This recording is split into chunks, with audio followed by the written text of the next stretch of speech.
Hello दोस्तों, नमस्कार। भौतिक विज्ञान के धमाकेदार क्वेश्चनों के साथ मैं पुनः हाजिर हुआ हूं। पहला क्वेश्चन आपकी स्क्रीन पर है, पढ़िए और इसका आंसर दीजिए। वायुमंडल में प्रायः गर्मी कहाँ से आती है? पहला क्वेश्चन है, इसके चार विकल्प हैं। पहला है सूर्यताप, दूसरा है चालन, तीसरा है विकिरण, चौथा है संवहन। आशा करते हैं आपके दिमाग में अगर पढ़े हैं तो ज़रूर आ गया होगा कि इसका आंसर क्या होगा। तो सूर्यताप होगा। आगे चलते हैं।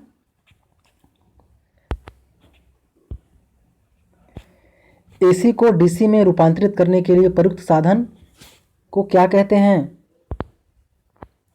एसी को डीसी में रूपांतरित करने वाले साधन को क्या कहते हैं? बताएं जल्दी से। परिणामित्र, दिष्टकारी, प्रेरण, तेल, डायनमो। दिष्टकारी होता है एसी से डीसी को, एसी से डीसी में चेंज करने के लिए। आगे चलते हैं। पराबैंगनी किरणों में ऊर्जा किसकी अपेक्षा अधिक होता है?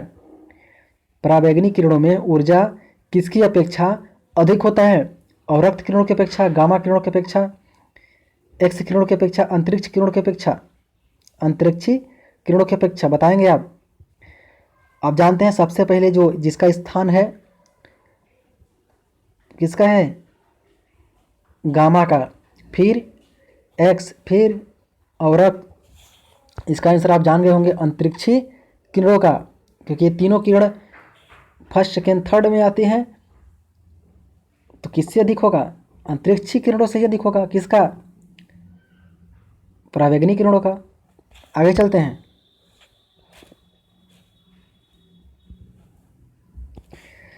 अंतरिक्ष यात्री को आकाश दिखाई देता है, तो क्वेश्चन हो चुका है। आगे चलते हैं। पवन की गति को मापने वाला उपकरण है अल्टीमीटर, एनीमोमीटर, क्रोनोमीटर, डीजोमीटर। एमिनोमीटर से हम पवन की गति को मापते हैं, ध्यान दीजिएगा, बहुत बार क्वेश्चन आया हुआ है। गुरुत्वाकर्षण नियम की परिभाषा किसने दी? परिभाषा की बात हो रही है, न्यूटन ने। आगे चलते हैं। तड़ित चालक बनाने में किसका या किस धातु का प्रयोग करते हैं? लोहा का, एल्युमिनियम का, कॉपर का, जिंक का।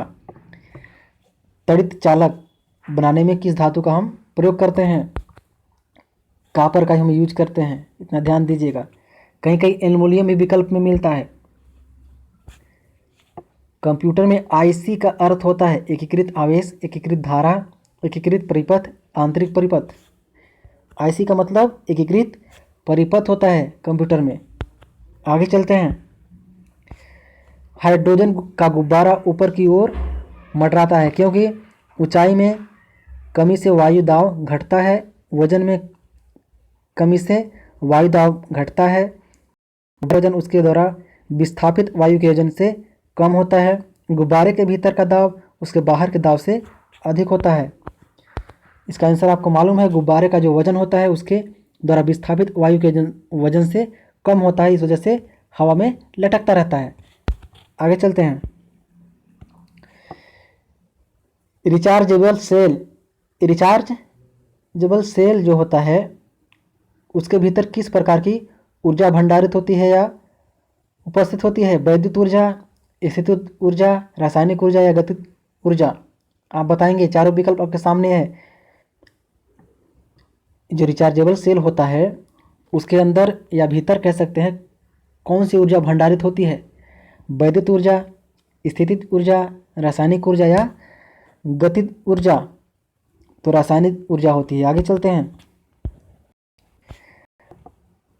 अबिंदुकता का दोष दूर करने के लिए, यहाँ पे दोष नहीं है दोष होगा, दोष दूर करने के लिए निम्नलिखित में से किस लेंस का प्रयोग करना चाहिए? सिलेंडरी लेंस, अवतल लेंस, उत्तल लेंस, द्विफोक्सी लेंस? तो आप इसका आंसर जानते हैं। सिलेंडरी लेंस का हम यूज करते हैं अबिंदुकता की दोष को दूर करने के लिए। निकट दृष्टि दोष और दूर दृष्टि दोष के लिए अवतल, उत्तल का हम यूज करते हैं। आगे चलते हैं। अगला क्वेश्चन कौन सा है? Question number 12, 12।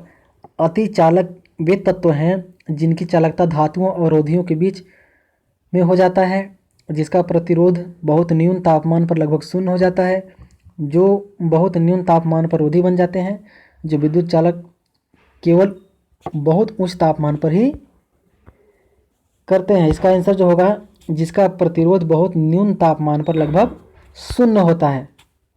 क्वेश्चन ज़्यादा इंपॉर्टेंट नहीं था, इसलिए मैंने एक ही बार पढ़ा और आगे स्किप कर दिया।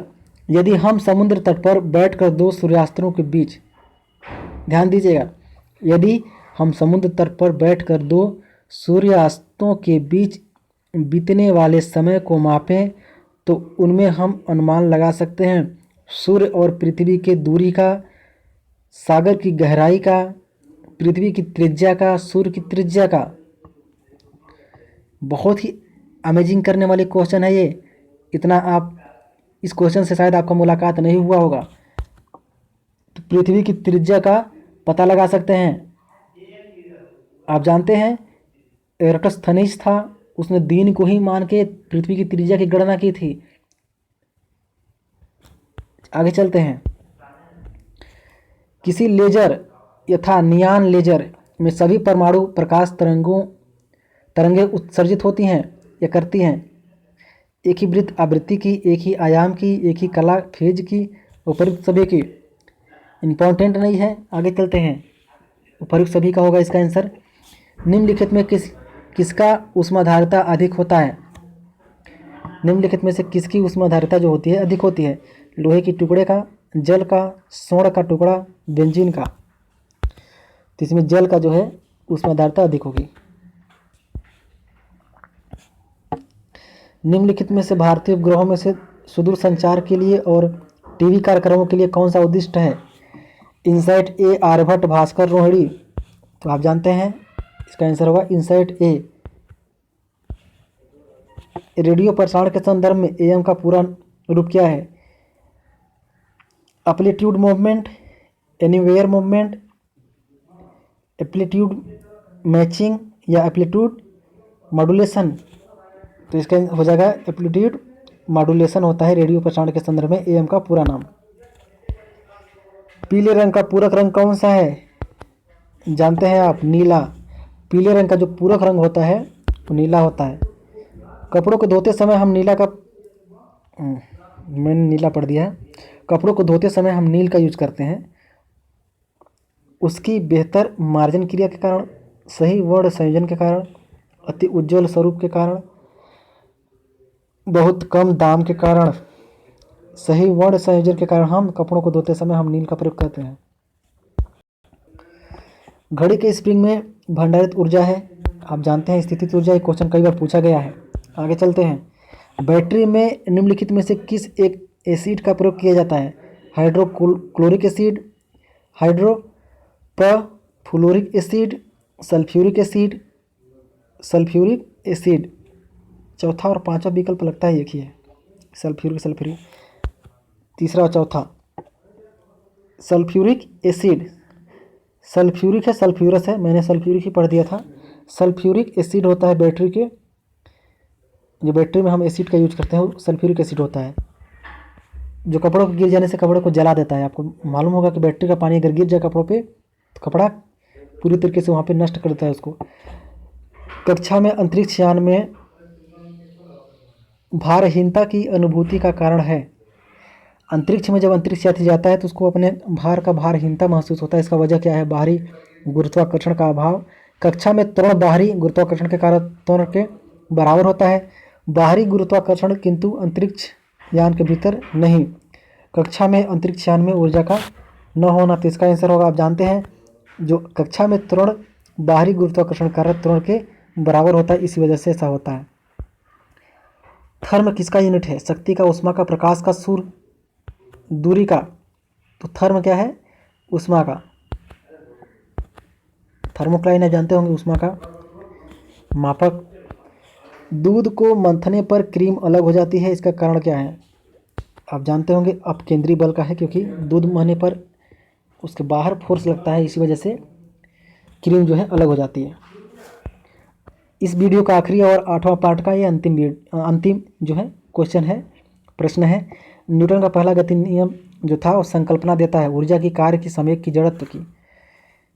तो सबसे बड़ी चीज़, ये क्वेश्चन बहुत बार पूछा गया है, तो जड़त्व की परिभाषा देता है कौन? न्यूटन का पहला नियम। मिलते हैं अगले वीडियो में। वीडियो कैसा लगा जरूर कमेंट बॉक्स में जाके कमेंट कीजिएगा। ऐसे वीडियो चाहिए तो चैनल को सब्सक्राइब कीजिए। ऐसे इंपॉर्टेंट क्वेश्चनों को मैं लेकर पुनः आऊँगा, नवा पाठ लेकर। आपको पसंद आए तो जरूर लाइक कीजिएगा। नमस्कार, धन्यवाद।